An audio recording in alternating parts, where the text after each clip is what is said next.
नमस्कार साथियों। झारखंड के शिक्षकों की एक महत्वपूर्ण मांग एमएसपी है।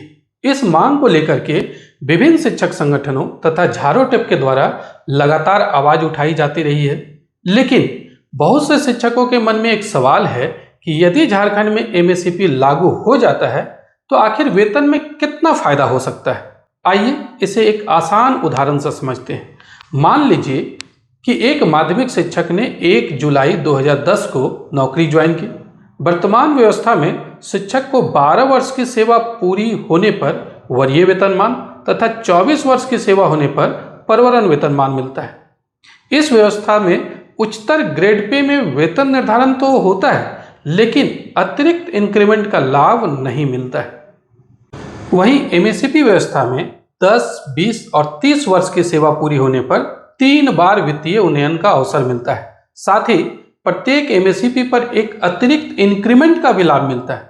अब देखते हैं इसका असर वेतन पर कितना पड़ सकता है।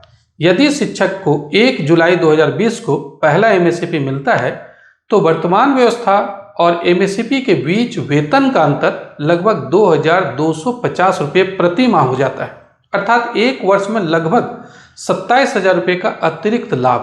पहली नज़र में यह अंतर छोटा लग सकता है, लेकिन समय के साथ यह लगातार बढ़ते जाता है। जुलाई 2025 तक यह अंतर बढ़कर लगभग 3,528 रुपये प्रति माह हो जाता है।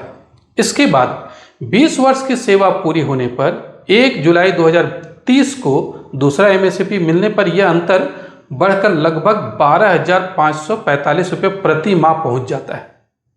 यानी हर महीने 12,000 रुपये से अधिक और एक वर्ष में लगभग 1,50,540 का अतिरिक्त लाभ। लेकिन असली अंतर तीसरे एमएसपी के बाद दिखाई देता है।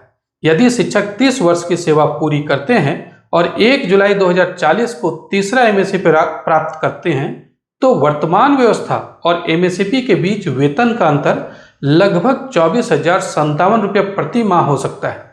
यानी हर महीने लगभग 24,000 रुपये अतिरिक्त वेतन।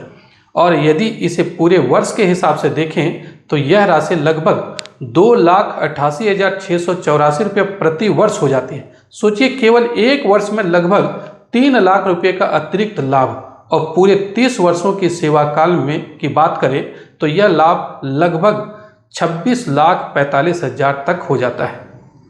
साथियों, इस पूरे कैलकुलेशन में प्रत्येक 6 महीने पर 2.5% महंगाई भत्ता वृद्धि मानकर आकलन किया गया है। साथ ही इसमें 8वें और 9वें वेतन आयोग का कोई लाभ शामिल नहीं किया गया है।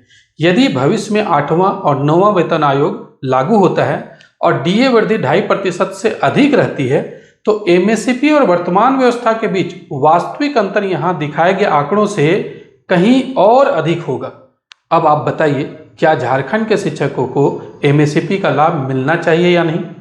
और यदि मिलना चाहिए तो क्या बिना मांगे मिल सकता है क्या? तो इस सवाल का जवाब आप कमेंट बॉक्स में दीजिएगा, और ये आपके चिंतन पर मैं छोड़ता हूँ। इस वीडियो को देखने के लिए बहुत बहुत धन्यवाद। Thank you.